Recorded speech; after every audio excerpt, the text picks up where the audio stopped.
Assalamualaikum warahmatullahi wabarakatuh. Alhamdulillah wassalatu wassalamu ala rasulillah la haula wa la quwata illa billah. Sahabat sekalian, kita berjumpa lagi di dalam program Cangkir Tasawuf Modern episode 281. Sebagaimana telah kita sampaikan di episode yang lalu bahwa kita telah mengakhiri kajian terkait dengan hakikat jati diri manusia, di mana kita sudah melakukan kajian selama beberapa episode yang panjang dan kemudian kita mendapatkan kesimpulan bahwa jati diri manusia terdiri dari 3 lapisan. Yang pertama, yang paling kasar adalah jasadnya, badannya yang bersifat material. Kemudian yang lebih halus adalah nyawa atau jiwa, yaitu badan energial dengan fungsi gelombang. Dan yang ketiga adalah roh berupa sistem informasi ilahiyah. Silahkan bagi yang ingin mendapatkan detailnya, melihat kembali video-video di episode-episode yang lalu. Hari ini kita akan melanjutkan kajian itu satu step lebih mendalam lagi, yaitu untuk mengenal hakikat ketuhanan.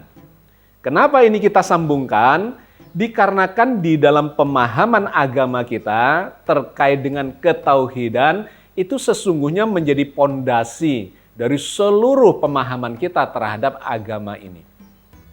Dan di kalangan sufisme atau kalangan tasawuf dikenal satu ungkapan, man arafa nafsahu faqad arafa rabbahu. Barang siapa mengenal dirinya, hakikat jati dirinya, maka dia akan mengenal Tuhannya. Karena itu setelah kita membahas tentang hakikat atau jati diri manusia, diri kita sendiri, maka kita akan melanjutkan terkait dengan memahami jati diri atau memahami hakikat ketuhanan.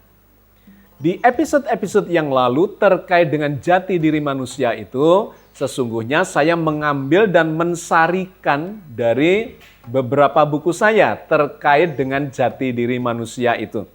Di antaranya, kalau Anda ingin mendapatkan gambaran lebih detail, saya mengambilnya dari buku Menyelam ke Samudra Jiwa dan Roh. Ini bicara tentang anatomi diri manusia, badan, jiwa, dan roh itu. Kemudian yang kedua ada buku Bersyahadat di dalam Rahim, di mana Allah telah mengambil syahadat setiap jiwa, bukan roh, tapi jiwa diminta bersyahadat di dalam rahim saat awal penciptaannya. Kemudian yang ketiga ada buku Melawan Kematian, bahwa dalam kehidupan seorang manusia, dia terus berusaha untuk survive, mempertahankan jiwanya, mempertahankan kehidupannya agar tidak segera mengalami kematian. Berikutnya lagi ada buku Lorong Sakaratul Maut, di mana saya mengambil data-data saintifik bahwa ada pengalaman-pengalaman yang menarik di sekitar terjadinya kematian pada seseorang yang dikenal sebagai near death experiences, pengalaman-pengalaman di seputar kematian. Kemudian ada lagi buku Jejak Sang Nyawa, bagaimana ketika malaikat mencabut nyawa seseorang itu dan kemudian kemanakah larinya kehidupan, larinya nyawa atau jiwa yang terlepas dari badannya.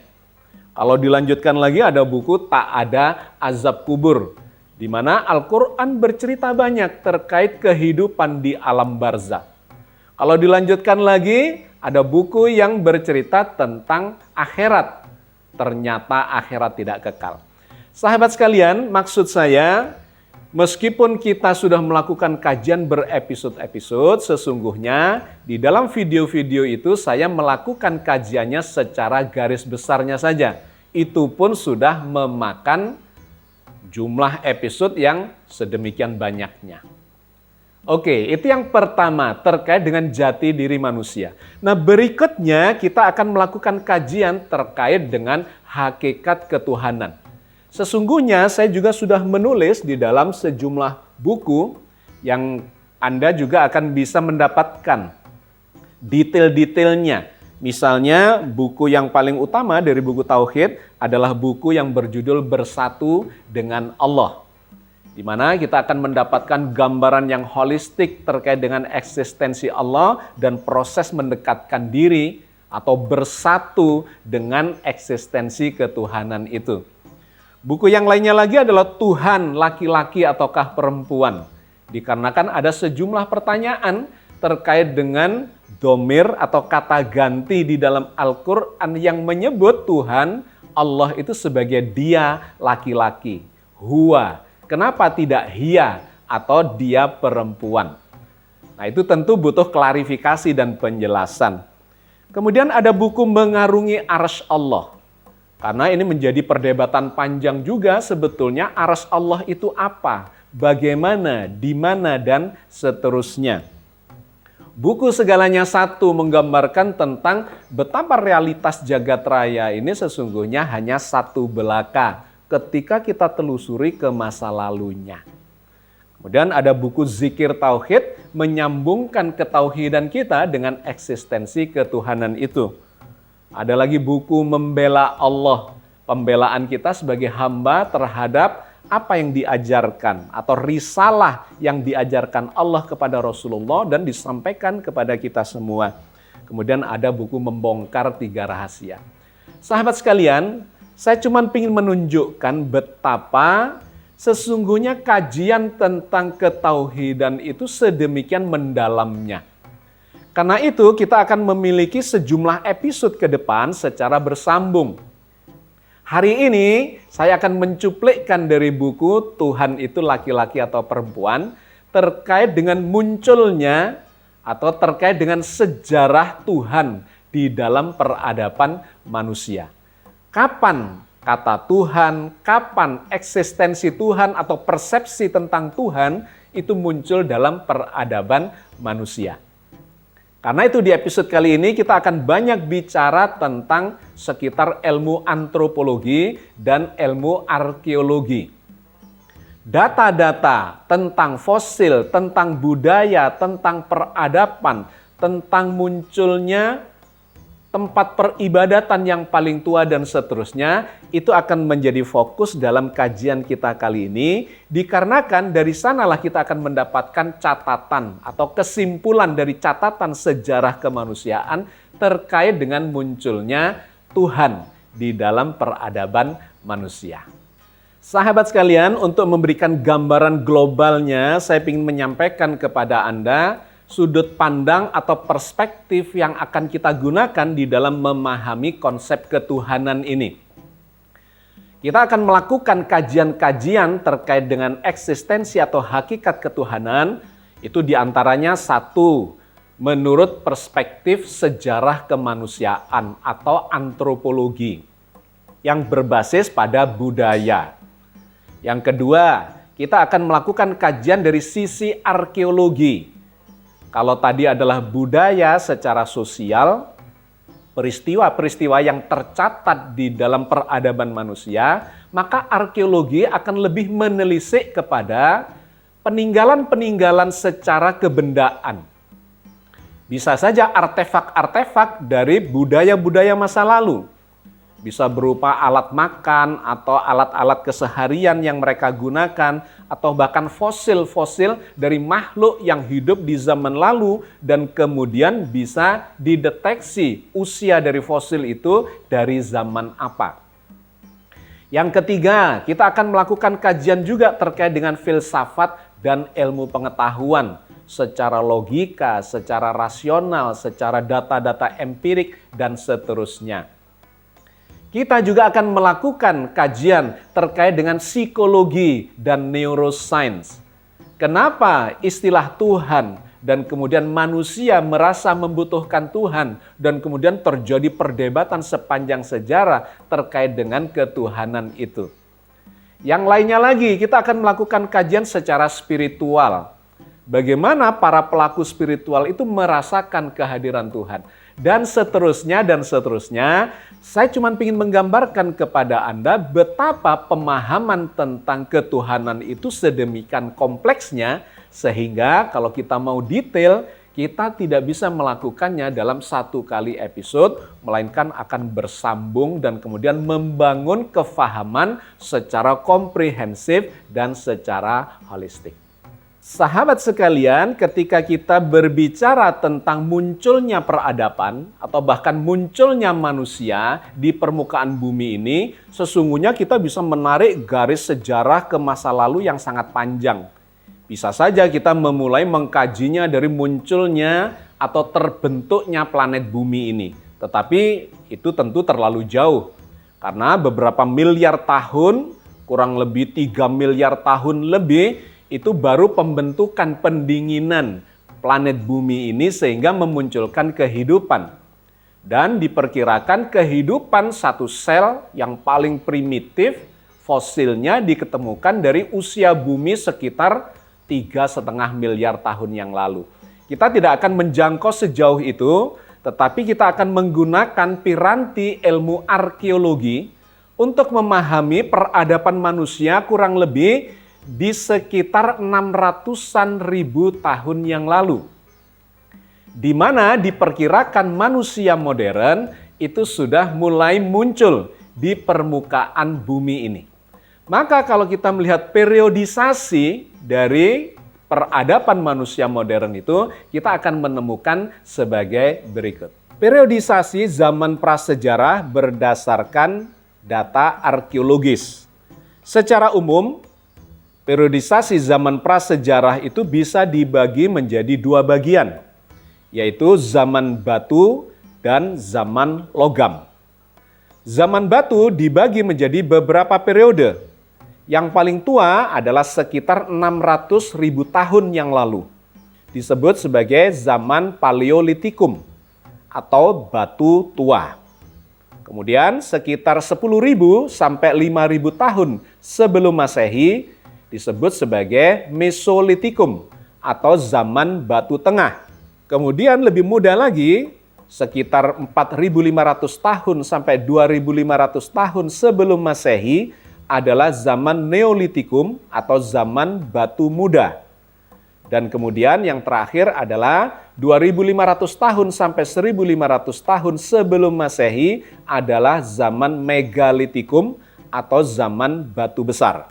Nah, seiring dengan berakhirnya zaman batu itu muncullah zaman logam.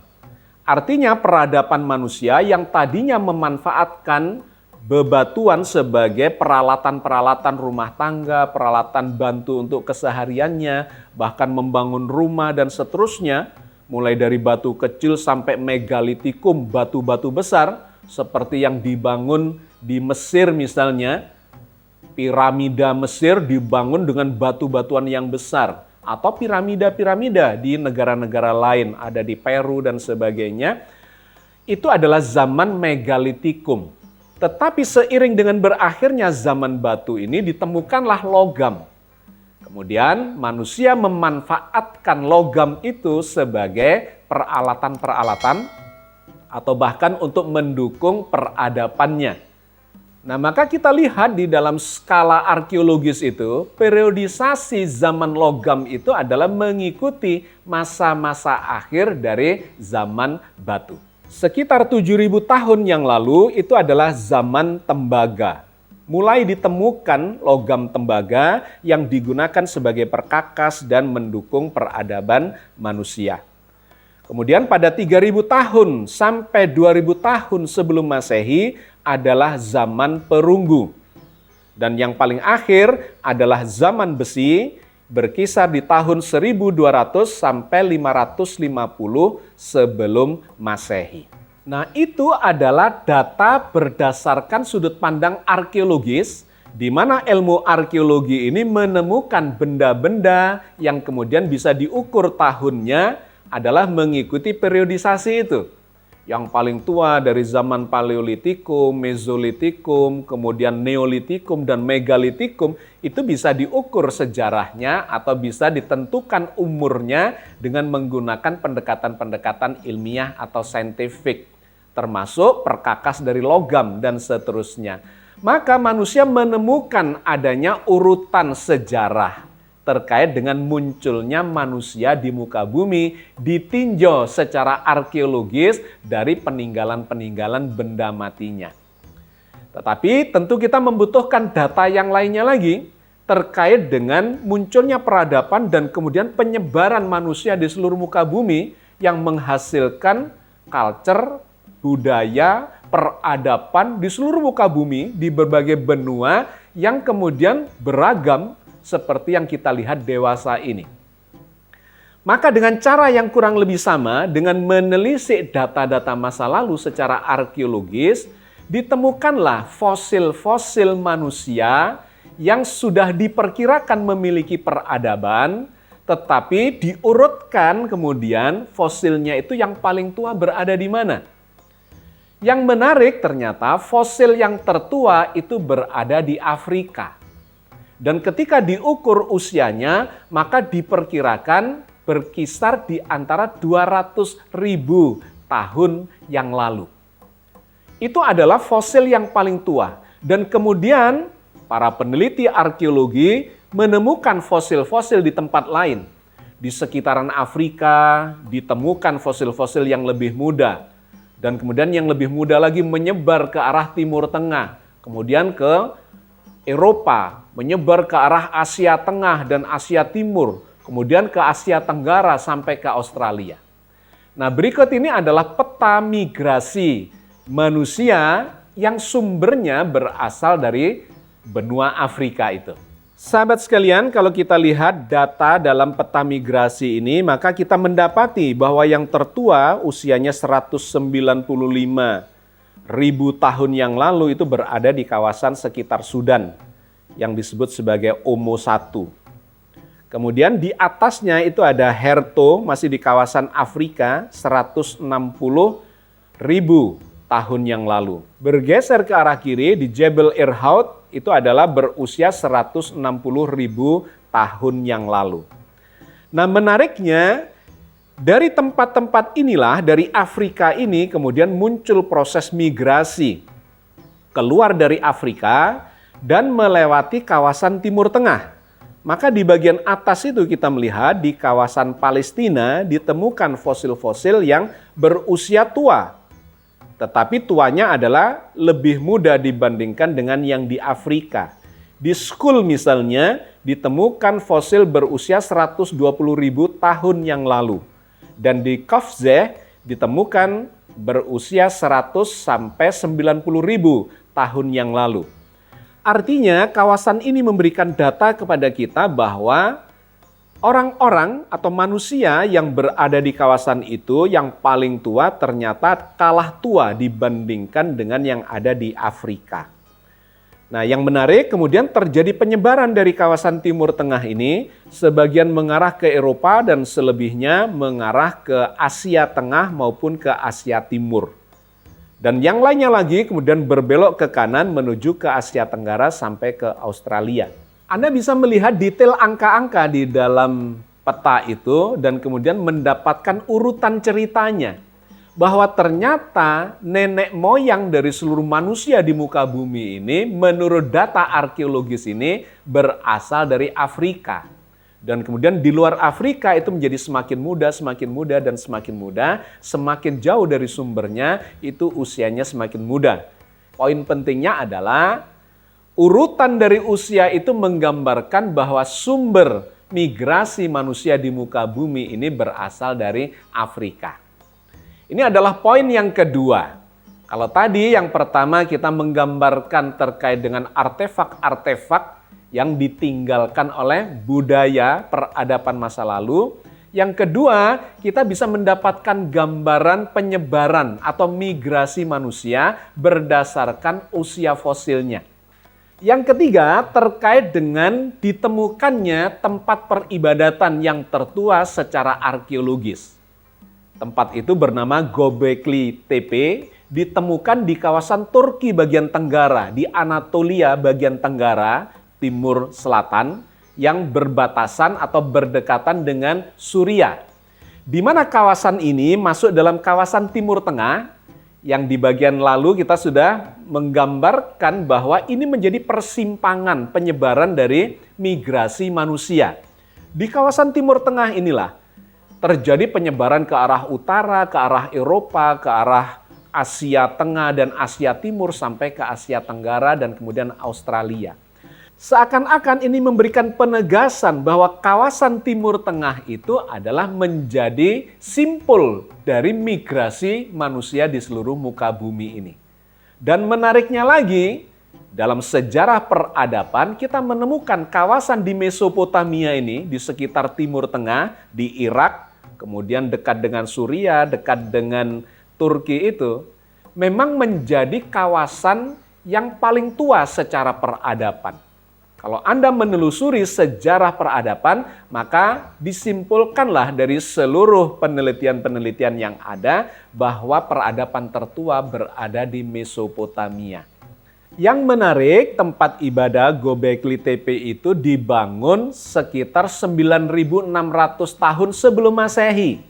Atau kalau diukur dari waktu sekarang kurang lebih 11.000 sampai 12.000 tahun yang lalu. Kalau kita kaitkan dengan migrasi manusia, menarik, ternyata ini ada kaitannya dengan masa mencairnya atau zaman mencairnya es di muka bumi ini. Bahwa bumi ini pernah membeku selama jutaan bahkan miliaran tahun secara periodisasi atau berganti-ganti, ada zaman es itu 5 periode besar. Tetapi sampai yang terakhir, es itu mencair di sekitar 11 sampai 12.000 tahun yang lalu. Di mana bumi ini mulai hangat dan kemudian terjadilah migrasi yang semakin meluas ke seluruh permukaan bumi. Dan menariknya, dibangunnya Göbekli Tepe ini seiring dengan zaman mencairnya es di seluruh muka bumi ini, dan bumi kemudian mulai hangat dan migrasi itu terjadi secara besar-besaran ke berbagai penjuru muka bumi ini. Nah, di kawasan itu rupanya muncul komunitas tertentu yang mereka mulai menjalankan atau mengenal dan menjalankan peribadatan yang kemudian menjadi cikal bakal agama. Dengan kata lain, saat itulah mulai muncul aturan agama dan tentu saja salah satu poin yang paling penting dari agama adalah konsep ketuhanan. Maka kalau kita menelusuri jejak sejarah munculnya konsep ketuhanan dalam peradaban manusia, ternyata ada di sekitar 11.000 sampai 12.000 tahun yang lalu atau sekitar 10.000 tahun sebelum Masehi. Nah, menjadi semakin menarik ketika data arkeologis munculnya tempat peribadatan tertua itu dikaitkan dengan munculnya Adam sebagai nenek moyang dari manusia modern yang disebut sebagai Al-Insan. Secara arkeologis di sana ditemukan atau disimpulkan bahwa manusia pada saat itu sudah hidup berkelompok dan kemudian memiliki aturan-aturan secara sosial dan kemudian menuju kepada spiritual.